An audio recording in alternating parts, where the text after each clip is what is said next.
గ్రహాలకే గ్రహణం పడితే దైవానుగ్రహం కోరి విగ్రహారాధనలు చేసే భక్త జనాలు కొందరైతే నిగ్రహం కోల్పోయి ఆగ్రహంతో ఊగిపోయే హేతువాదులు మరికొందరు.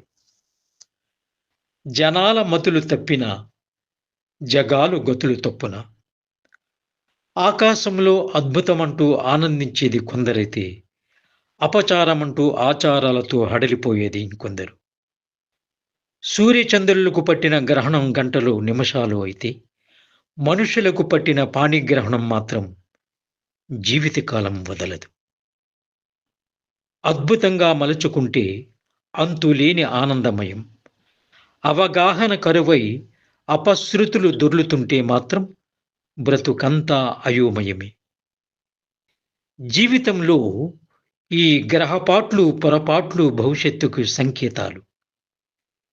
గ్రహపాట్లు ఆకస్మాత్తుగా దాడి చేయు అగచాట్లయితే పొరపాట్లన్నీ మనం చేసుకున్న స్వయంకృత అపరాధాలే. చేసుకున్న వాడికి చేసుకున్నంత మన కర్మ ఫలితమే మనలో ఉద్రేకాన్ని ప్రేరేపిస్తుంది, కోపానికి కారణమవుతోంది. గ్రహపాటు బాగుండకపోతే సహనాన్ని చంపేస్తుంది, గ్రహ పీడనమై వెంటాడుతుంది.